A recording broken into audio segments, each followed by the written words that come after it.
Assalamualaikum warahmatullahi wabarakatuh. Perkenalkan, nama saya Muhammad Gilang Ramadan dengan NIM 120220156 dari Program Studi Perencanaan Wilayah dan Kota kelas RB. Di sini saya akan membawakan materi tes perencanaan wilayah tentang judul pembangunan wilayah berdasarkan pendekatan klaster, yang mana perencanaan wilayah diampu oleh dosen Pak Asirin STMT. Kemudian ada outline yang saya bawakan, terdapat 3 bagian. Yang pertama ada bagian 1, yaitu latar belakang, yaitu mengenai sejarah singkat kemunculan awal teori klaster yang ada. Kemudian ada bagian 2, yaitu pokok-pokok pemikiran, yang mana kita ada 4 pembahasan. Yang pertama yaitu ada arahan baru pengembangan wilayah, yang kedua ada faktor penentu daya saing wilayah, dan yang ketiga ada apa saja di dalam klaster, dan yang keempat ada impact dari teori klaster.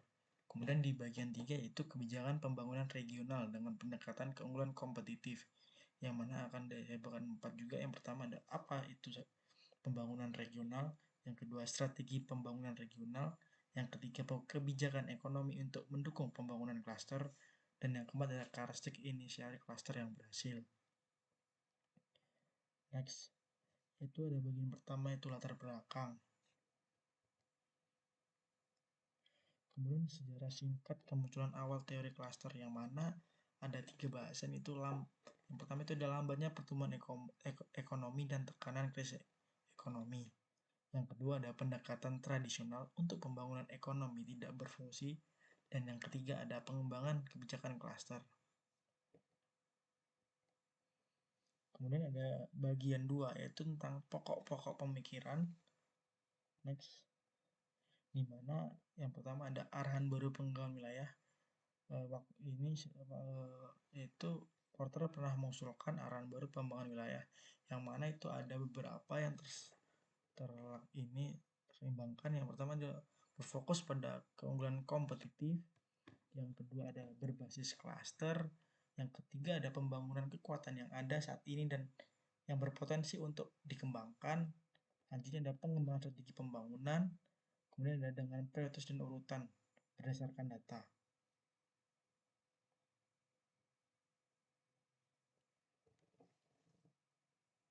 Kemudian next ada faktor-faktor yang menentukan keunggulan daya saing wilayah, yang mana ada 3 keunggulan, yaitu yang pertama ada keunggulan secara mikroekonomi.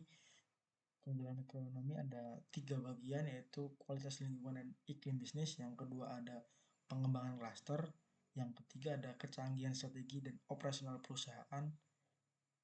Kemudian ada keunggulan secara makroekonomi, yang mana di sini ada 2, yaitu yang pertama adalah kebijakan moneter dan fiskal, yang kedua ada pengembangan manusia dan kelembagaan politikal yang efektif. Yang kelima ada, yang ketiga ada endowment, yang mana itu atau ini keuntungan atau sumber daya yang telah dimiliki oleh suatu wilayah seperti lokasi, lahan, kesuburan tanah, iklim, sumber daya alam, bentang alam, dan pemandangan alam, lingkungan, dan penduduk. Kemudian apa saja yang di dalam klaster? Yang pertama itu ada 4 bagian. Yang pertama industri terkait dan entitas lain yang penting bagi persaingan, kemudian ada lembaga pemerintah dan lainnya, ketiga ada asosiasi perdagangan dan badan kolektif, yang keempat ada perusahaan aktif, yang mana ada bagian ini yaitu saling berkesinambungan antara lain faktor kondisionan, demand condition, related and supported industries, film strategi, struktur, dan delivery, yang mana keempat tersebut saling menghubungkan satu sama lain. Kemudian ada klaster mempengaruhi persaingan dalam 3 cara yang luas. Yang pertama ada meningkatnya produktivitas saat ini dari perusahaan atau industri konstituen. Yang kedua ada meningkatnya kapasitas peserta klaster untuk inovasi dan pertumbuhan produktivitas. Yang ketiga ada merangsang pembentukan bisnis baru yang mendukung inovasi dan memperluas klaster. Kemudian ada impact dari teori klaster. Ada ini mungkin klaster meningkatkan produktivitas itu mungkin belum sepenuhnya benar, karena ada beberapa. Yang pertama ada akses ke input dan karyawan khusus. Keberadaan klaster tidak hanya meningkatkan permintaan input khusus, akan tetapi juga meningkatkan pasokannya, yang mana ketersediaan personil khusus, layanan khusus. Jumlah entitas menciptakan seringkali jauh lebih besar dari klaster daripada tempat lain, meskipun persaingannya lebih besar. Kemudian akses ke informasi. Kemudian beberapa faktor pasar yang luas, teknis dan informasi khusus lainnya terakumulasi di perusahaan dan lembaga lokal dalam sebuah klaster yang dapat diakses lebih baik atau dengan biaya yang lebih rendah.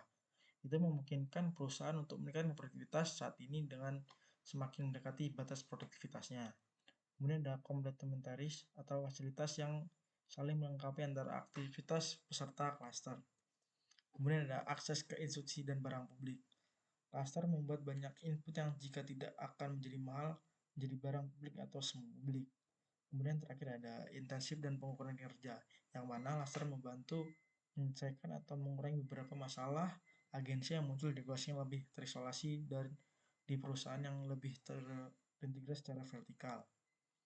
Kemudian ada partisipasi cluster yang menawarkan banyak potensi keuntungan dalam inovasi dan meningkatkan dibandingkan dengan lokasi yang terisolasi. Beberapa karakteristik cluster yang meningkatkan produktivitas saat ini bahkan lebih penting untuk inovasi. Itu ada dua, yang mana perusahaan-perusahaan dalam sebuah cluster seringkali dapat lebih jelas dan cepat memahami. Kemudian ada kebutuhan pembeli baru memahami kemungkinan teknologi, operasi, dan pengiriman yang baru. Kemudian selanjutnya ada pertama, bujukan untuk masuk sering lebih besar dalam klaster karena ada informasi yang lebih baik tentang peluang.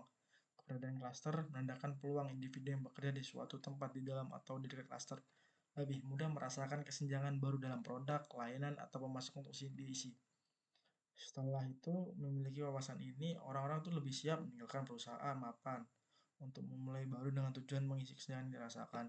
Yang mana yang dimaksud, orang-orang ini habis dapat bekerja itu bisa memanfaatkan peluang atau usahanya agar bisa lebih baik lagi ke depannya. Kemudian masuk ke bagian 3, yaitu tentang kebijakan pembangunan regional dengan pendekatan keunggulan kompetitif. Yang mana apa itu pembangunan regional? Pembangunan regional itu seringkali diasumsikan dengan peningkatan keunggulan kompetitif perusahaan, klaster dan ekonomi nasional dalam pasar internasional. Bapak Porter mengusulkan strategi ekonomi itu bukanlah dari pelajaran best practice, melainkan dari pemahaman atau kondisi potensi yang dimiliki suatu wilayah. Jadi ekonomi itu bisa dilihat dari kondisi atau potensi suatu wilayah, yang mana semakin banyak potensi yang dimiliki wilayah akan semakin maju juga wilayah tersebut. Kemudian strategi pembangunan regional, yang mana yang paling atas itu kembangkan keunggulan nilai-nilai mana, kemudian akan diturunkan menjadi kembangan kekuatan unik yang dimiliki dan capai dan pelihara keseimbangan dengan wilayah sekitar, yang mana setelah memiliki diketahui keunggulan nilai-nilai wilayahnya akan dikembangkan oleh masyarakat tersebut. Kemudian setelah dikembangkan akan dipelihara secara keseimbangan dengan cara wilayah sekitar dengan menentukan penentuan prioritas dan urutan pengembangan merupakan hal yang fundamental untuk mengembangkan ekonomi wilayah. Kemudian kebijakan ekonomi untuk mendukung pengembangan klaster, yang mana klaster ini ada terbagi dalam 6 sub, yang mana ada pengumpulan penyebaran informasi, yang kedua ada promosi ekspor, yang ketiga ada reformasi regulasi, yang keempat ada promosi investasi asing langsung, yang kelima ada kebijakan iptek, dan yang keenam ada pengembangan faktor spesialisasi dan kecanggihan. Kemudian untuk karakteristik pelembagaan inisiasi klaster yang berhasil, itu ada banyak yang bisa disebutkan, seperti yang pertama adanya pemahaman bersama tentang daya saing dan peran klaster. Jadi semakin banyak pemahaman atau tentang daya saing asing akan banyak pula daya saingnya.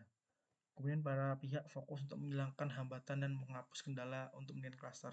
Jadi beberapa pihak itu untuk menghilangkan hambatan yang mengganjal, untuk menghalangi agar klaster itu lebih meningkat lagi perkembangannya. Kemudian struktur wilayah yang mencakup semua klaster di suatu wilayah. Kemudian klaster itu ada yang mencakupnya, jadi itu dicakup oleh struktur. Kemudian batas klaster yang sesuai, yang mana batas-batas wilayah itu akan sama dengan batas-batas klaster yang ada. Jadi kita tuh harus menyesuaikan batas klaster yang ada. Kemudian ada keterlibatan luas peserta klaster dan lembaga terkait, yang mana klaster ini tidak sendiri atau perlu bantuan orang lain lah lebih tepatnya. Jadi klaster ini perlu orang-orang atau lembaga-lembaga yang bakal terkait.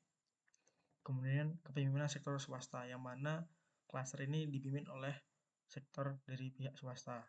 Kemudian perhatian yang dekat dengan hubungan persona, yang mana klaster itu dihubungkan dengan hubungan-hubungan beberapa orang. Kemudian dari visi menuju tindakan, yaitu setelah klaster menjadikan visi-visi itu, lanjut akan diadakan dengan tindakan yang ada. Kemudian karakteristik pelembagaan yang terakhir. Oke, sekian presentasi yang saya bagikan. Bila mana ada salah kata, saya mohon maaf. Saya akhiri. Wassalamualaikum warahmatullahi wabarakatuh. Terima kasih.